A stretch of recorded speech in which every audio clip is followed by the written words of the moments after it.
I spot the cream envelope instantly, its gold embossing catching the morning light as it peeks out from the stack of bills and flyers in my mailbox. My heart skips. This isn't Madeline's wedding invitation. Autumn leaves crunch under my feet as I hurry back up the walkway to my apartment, clutching the envelope against my chest.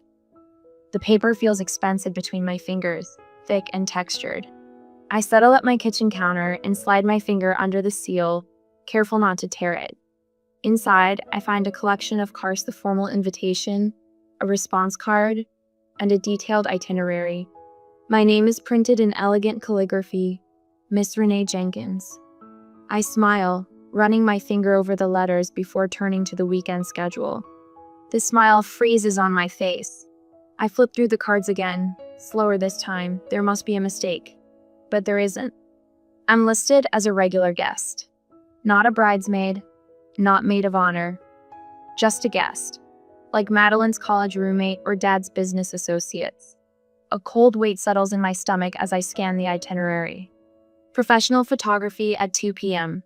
Bride with parents, groom with parents, bride and groom with groom's family, bride and groom with bride's family, parents and brother Noah. Noah. My younger brother's included. I am not. Just 3 months ago, Madeline and I had wine on my balcony, and she gushed about her plans. We'll have to find you the perfect bridesmaid dress, she'd said, squeezing my hand. Sisters forever, right? Sisters forever. The words echo in my head, bitter now. My mind drifts back to our childhood bedroom twin beds, with matching floral comforters, glow-in-the-dark stars on the ceiling. During those nights when Dad's voice boomed through the walls and Mom's tearful replies followed, Madeline would crawl into my bed. We'd huddle together, whispering secrets and dreams until the house grew quiet. I'll always protect you, she promised once, her small hand finding mine in the darkness. And she did. When Tommy Miller pointed at my face in 4th grade and loudly asked what was wrong with me, Madeline stepped between us. Nothing's wrong with her, she'd said, chin raised. God just loved her enough to give her an extra brushstroke. He was more careful with her than with the rest of us. The memory stings as I stare at the invitation. What happened to the sister who once defended my birthmark as a mark of divine favor? I reach for my phone, scrolling to Madeline's name. My hands are shaking as I press call, rehearsing calm, reasonable questions in my head. Renee, hi. Her voice sounds guarded when she answers, lacking its usual warmth. Hey, Maddie, I just got the wedding invitation. I pause, giving her a chance to jump in with an explanation. She doesn't. I noticed I'm not listed in the wedding party or family photos. The silence stretches between us, heavy and uncomfortable. Right, about that. She hesitates. I hear a murmur in the background, Jake's voice, though I can't make out his words. We decided to keep the wedding party small. Noah's a groomsman, I say, my voice steady despite the hurt churning inside me. Jake wanted him. They've gotten close, with the golf lessons. I thought I'd be standing with you. You said sisters forever when we talked about your wedding. Another pause. Longer this time. When Madeline speaks again, her voice has dropped to nearly a whisper. Renee, please understand. We're going for a really soft, minimalist aesthetic. And your birthmark might kind of stand out. The words hit like a physical blow. My free hand moves instinctively to my left cheek, fingers tracing the edges of the port wine stain that covers a third of my face. In the photos, she adds, as if that makes it better, Jake's family is very particular about appearances. I end the call without answering and drive to my parents' house in a daze. The familiar kitchen, with its faded yellow curtains and the scent of Mom's cinnamon tea, has always been a refuge. Today, it feels like walking into a trap. You spoke to Madeline? Mom asked the moment I step inside, her expression carefully neutral. I nod, settling at the kitchen table. Did you know? Mom busies herself with the kettle. Dad lowers his newspaper just enough to glance at me over the top. You know how important appearances are to the Thompsons, he says with a dismissive wave of his hand. Jake's father is on the hospital board with half the town's elite. So you agree with her? The betrayal cuts deeper now, expanding beyond Madeline. Mom sets a mug of tea in front of me, not meeting my eyes. Sometimes we have to accept what's best for the event, not for ourselves. The tea steams between us, untouched. I stare at my mother, this woman who taught me to stand tall, who once told me my birthmark was a beauty marno, suggesting I should accept being erased from my own sister's wedding photos. I leave without drinking the tea, without another word. In my car, parked at the end of their driveway where they can't see me from the house, I finally let the tears come. They slide hot down my cheeks, both cheeks, the marked and unmarked skin equally wet with grief. What would you do if your most trusted family member asked you to hide a part of yourself for their perfect day? The question echoes in my mind as I drive away, already knowing my answer will change everything about this family forever. The Pinterest notification pops up on my phone. Madeline Jenkins has added you to Dream Wedding. I shouldn't look, but curiosity pulls me in like a tide. I freeze at a board titled Flawless Family Photos, filled with portraits of perfectly matched families in cream and blush tones. Every face unblemished, every smile symmetrical. Not a single visible difference among them. My phone buzzes with a text from Emma, one of Madeline's bridesmaids. Just finished another makeup trial. Your sister is obsessed with everything looking perfect. The makeup artist said she's been asked about coverage options for imperfections 3 times now. You okay? I set the phone down, fingers suddenly numb. Coverage options. The words echo as I walk to the bathroom and stand before the mirror, examining the port wine stain that covers my left cheek. In certain light, it almost glows a rich burgundy against my olive skin. The memory surfaces unbidden. Madeline at 12, me at 9, walking home from school. Tommy Miller pointing at my face, sneering, "What's wrong with her?" And Madeline, small but fierce, stepping between us. Nothing's wrong with her. God just loved her enough to give her an extra brush stroke. He was more careful with her than with the rest of us. My phone rings, interrupting the memory. It's Mom. I let it go to voicemail but listen when the notification appears. Linda, I don't know what to do. Mom's voice, not intended for me. She must have accidentally called while talking to Aunt Linda. We've always tried to work around Renee's situation. School photos, family portraits, but a wedding is different. Jake's family is very prominent, and Madeline deserves her perfect day without complications. I hang up, handshaking. Complications? Is that what I am to them? My email pings. The wedding photographer's name appears in my inbox. Dear Miss Jenkins, your sister provided your contact information regarding the upcoming celebration. She mentioned you might require special accommodation for the family photos. I'd like to discuss lighting and positioning options that would help minimize any areas of concern. I deleted without finishing. Accommodation. Minimize. Concern. The sanitized language of shame. Looking back in the mirror, I really look. My birthmark isn't just part of my face, it's mapped the geography of my life.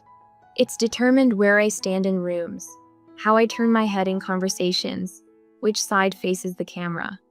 Your birthmark is like a brushstroke from God, it makes you unique, Madeline once said, defending me. Now she suggests heavy makeup coverage options through surrogates and excludes me from her wedding party. I touch my face, tracing the birthmark's outline with my fingertips. This is me, I whisper to my reflection. All of me. My phone rings again. Aunt Linda this time, not a misdial. I heard what happened, she says without preamble.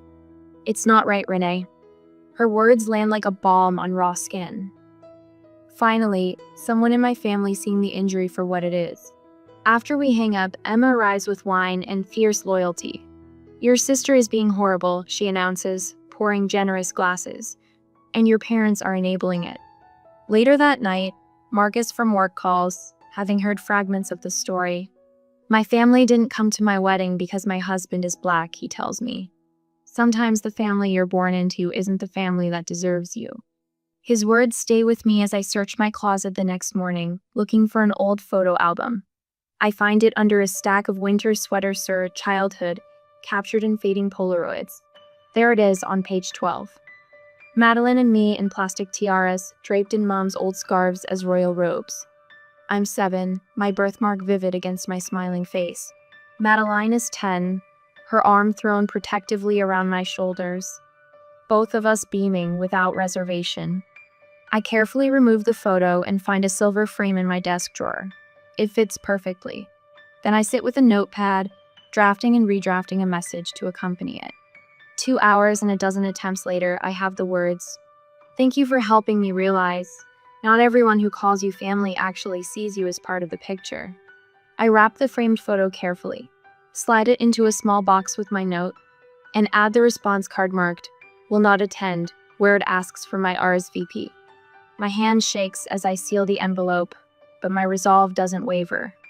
The package feels impossibly heavy as I walk to the mailbox at the corner. I stand there a moment, my hand resting on the blue metal lip. Dropping this in means no reconciliation, no last-minute change of heart. I release the package into the darkness of the mailbox. The metal door clangs shut with surprising finality. Walking home, I expect regret to follow me like a shadow. Instead, I feel something else entirely, something that takes several blocks to identify. Relief. For the first time in 30 years, I've stopped accommodating the discomfort my face causes others. I stopped making myself smaller, less visible, less present. The autumn wind brushes against both cheeks, the marked and unmarked skin equally caressed by the evening air. I turn my face fully into the breeze, hiding nothing. The church bells chime across town as I sit cross-legged on my living room floor, my laptop open to a mindfulness meditation video. Right now, Madeline is walking down the aisle in her custom Vera Wang dress, arm-linked with Dad's. My phone buzzes again the 5th time in 30 minutes. Cousin Rachel. Everyone's asking where you are. Are you sick? Aunt Linda. Are you okay, sweetheart? I understand if you couldn't come. Uncle Robert. Your absence is noticed. Hope you're not ill. I set the phone face down without responding. What would I say? Sorry, couldn't make it. My face doesn't match the wedding aesthetic. Instead of dwelling on what's happening across town, I follow my carefully planned day. The lavender-scented bath soothes muscles I didn't realize were tense. The face mask, ironically, one that promises flawless skin, makes me smile as I apply it evenly across both cheeks. What surprises me most is the peace settling over me like a soft blanket. There's no regret clouding my mind, no second-guessing my decision. The relief is almost dizzying.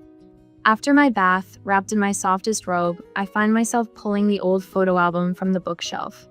Inside are the remnants of a childhood that suddenly seems 4 and 2 sisters with matching grins, arms wrapped around each other as if nothing could ever separate them.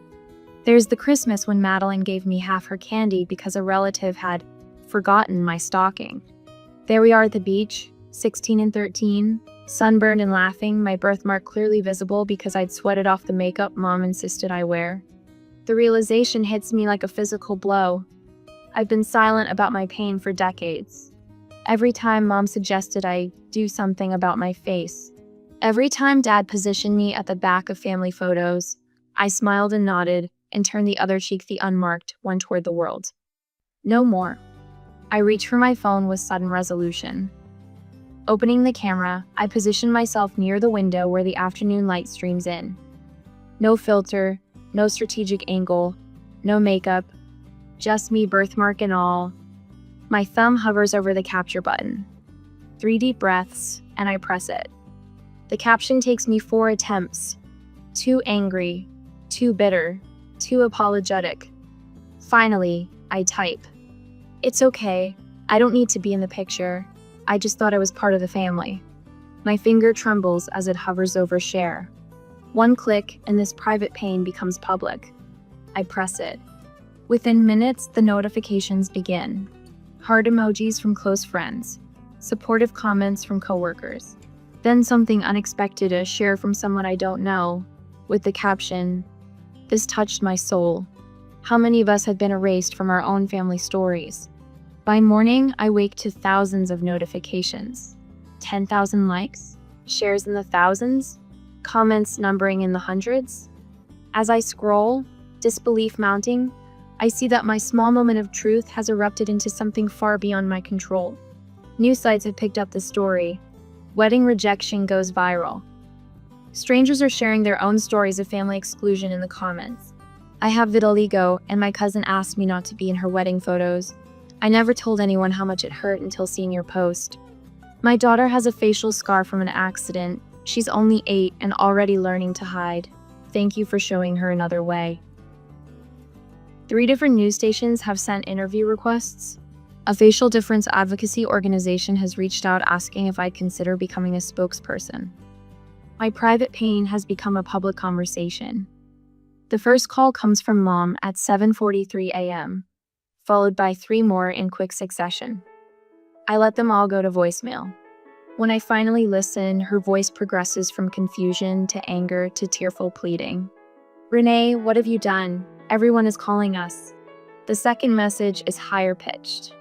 "The Thompsons are asking questions. Jake's mother called me." By the third, she's crying. "I don't understand why you're doing this to us.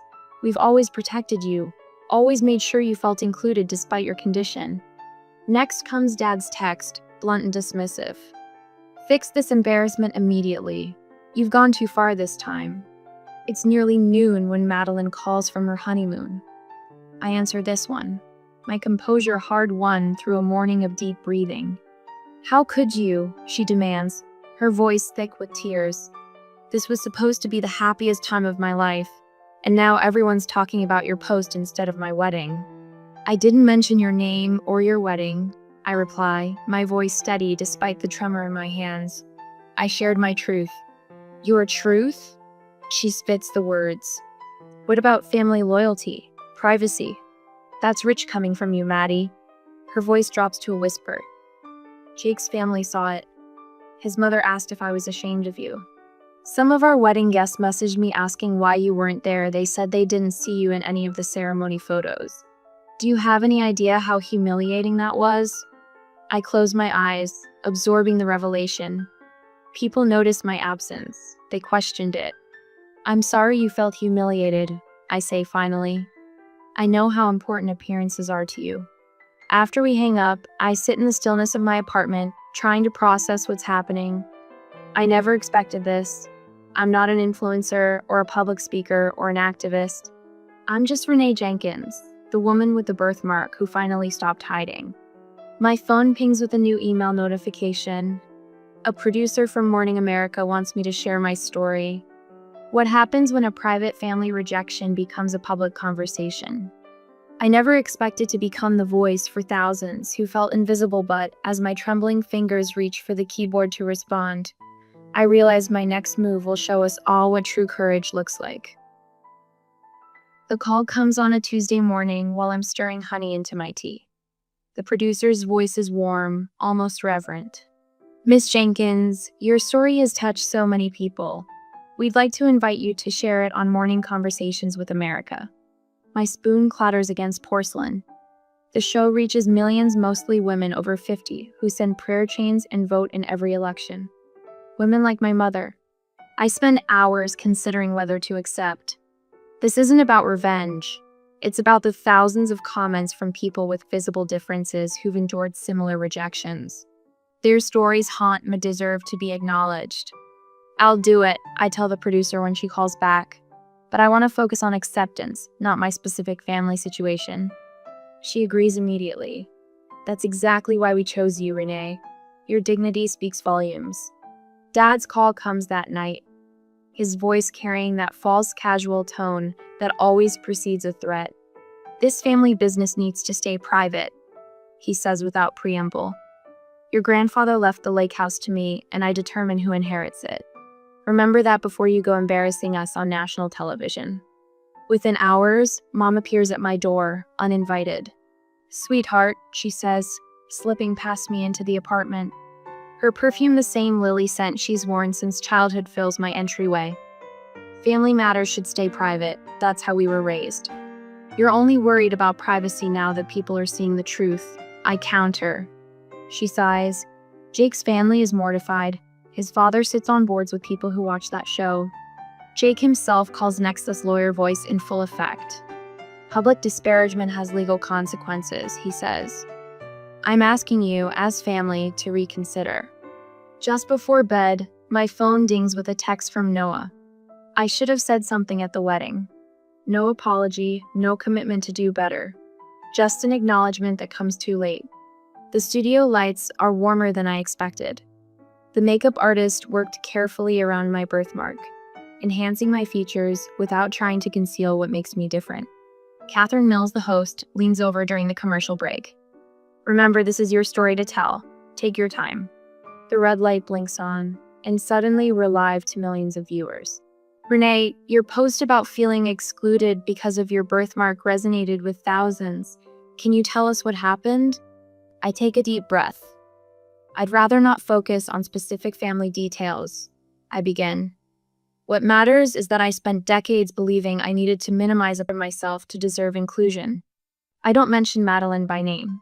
I don't describe the wedding invitation or my parents' dismissal. Instead, I speak about living 30 years with a visible difference in a world obsessed with flawlessness.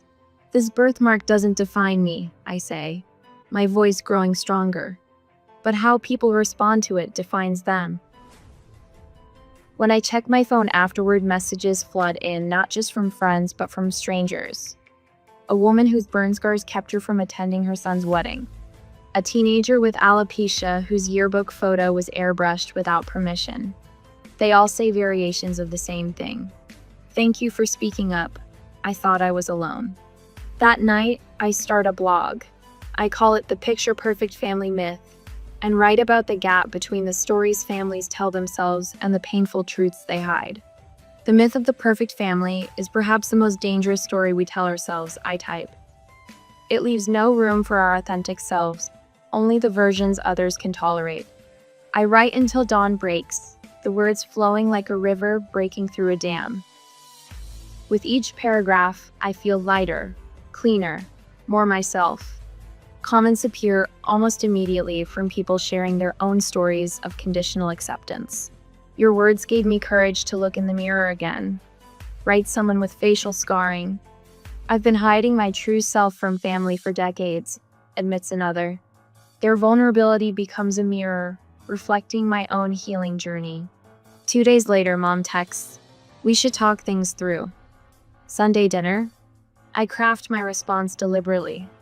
I need time and space. I'm establishing boundaries now that should have existed long ago. I hope someday we can have an honest relationship, but that requires acknowledging the harm done, not just moving past it. I won't be coming to dinner. I set my phone to silent and place it face down on the coffee table. Since the invitation arrived, my shoulders relax completely. When Emma asks about my Thanksgiving plans, I realize with quiet surprise that I feel no obligation to spend it with relatives who see me as an inconvenience. I'm thinking of hosting a friend's giving, I tell her, for all of us who need a holiday without apologies or conditions. Count me in, she says without hesitation.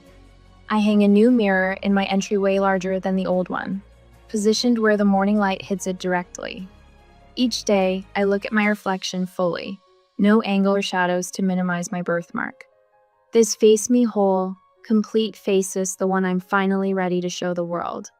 Not just on television or my blog, but in everyday moments where authenticity matters most.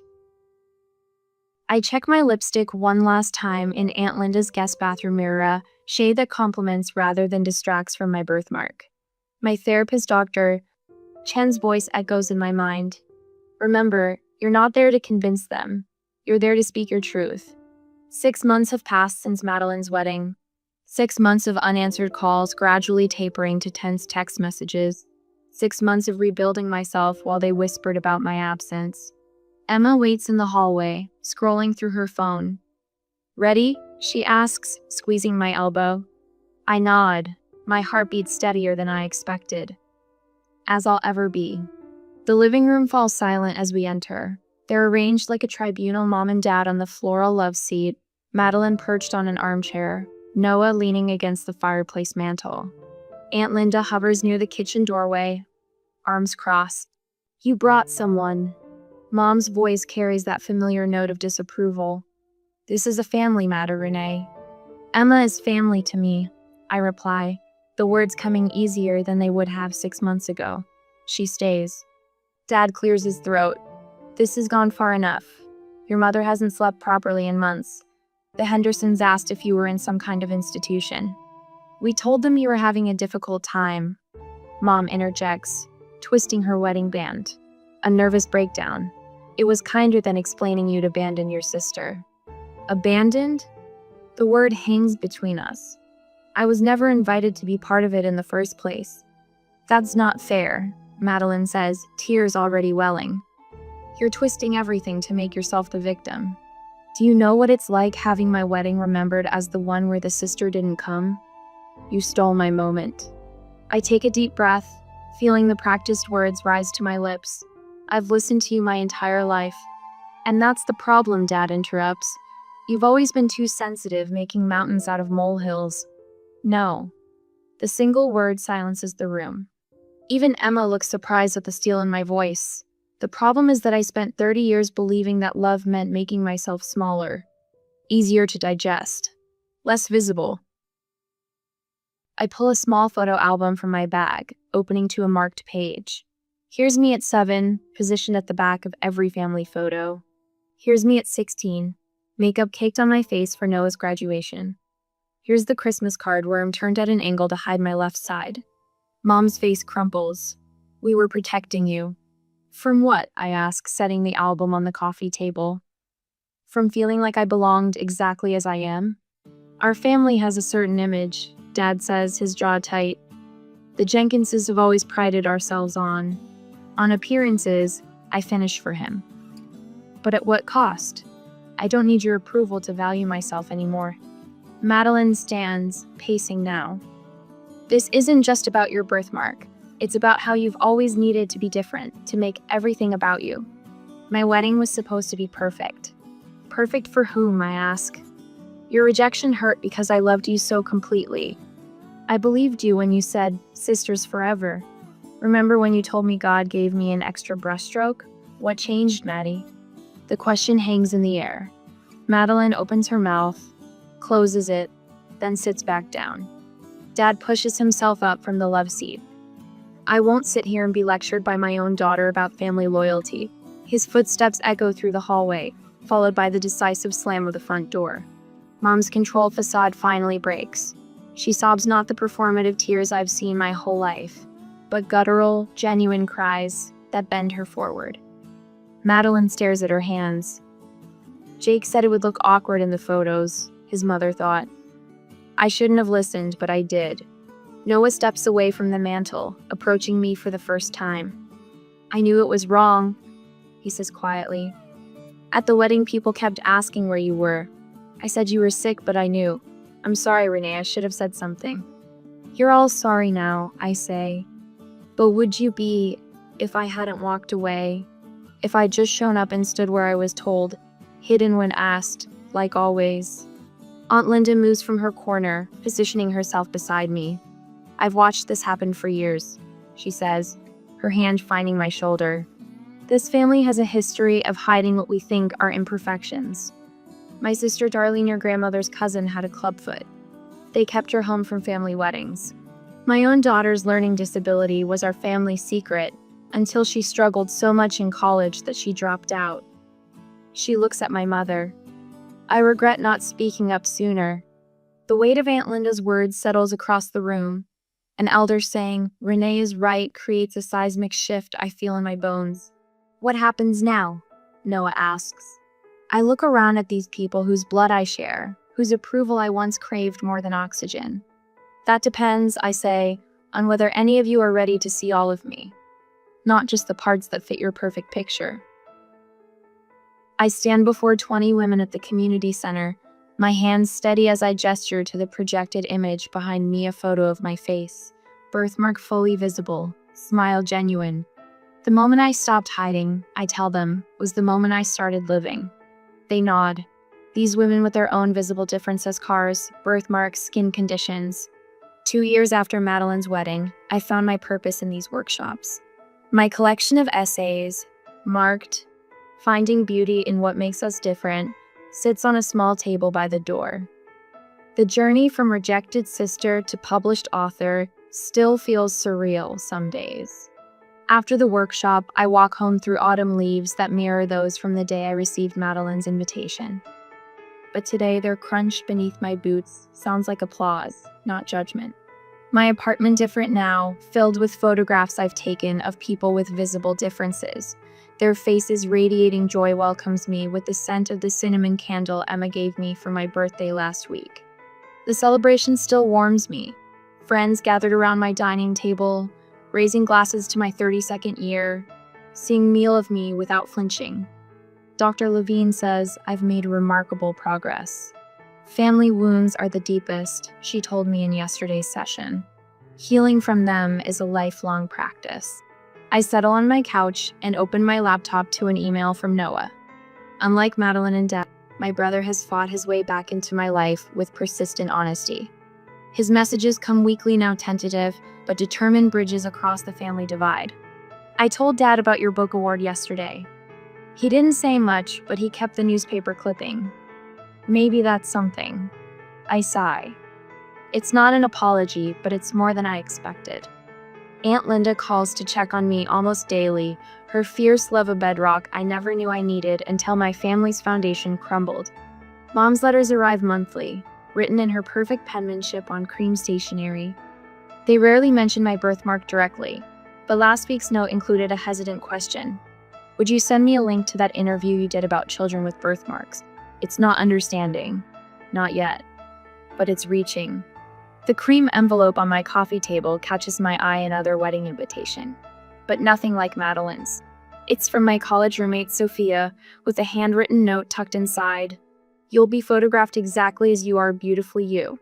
5th bridesmaid from the left, please and thank you. I've already checked will attend without hesitation.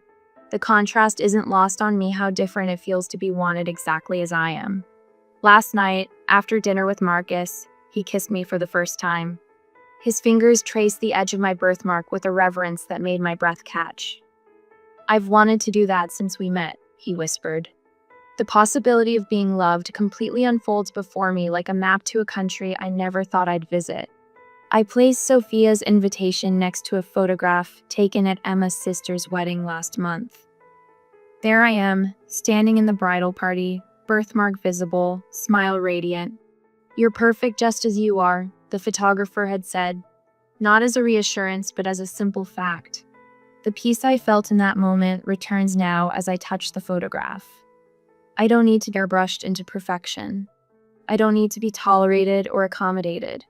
You're perfect just as you are, the photographer had said, the words floating around me as the camera clicked. Not a reassurance or empty platitude, simple, undeniable fact. My phone buzzes with a notification.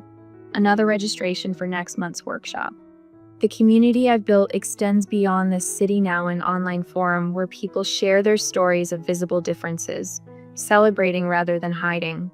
Last week, a mother in Australia messaged me about how my essays helped her daughter embrace her facial scar. I smile at the thought. 2 years ago, I could barely meet my own eyes in the mirror. Now I stand before crowds, lead discussions, challenge perceptions. The confidence fills into every corner of my life. The promotion at work, the TED Talk invitation, the morning runs through the park with my head held high. I just need to be me that was always waiting beneath the shame others placed upon me, the me that emerged when I finally chose myself. What does true acceptance mean to you? Is it found in blood family, chosen connections, or within yourself? I discovered it begins with self-love, with standing firmly in your own skin marked or noted, recognizing your inherent worthiness of being seen.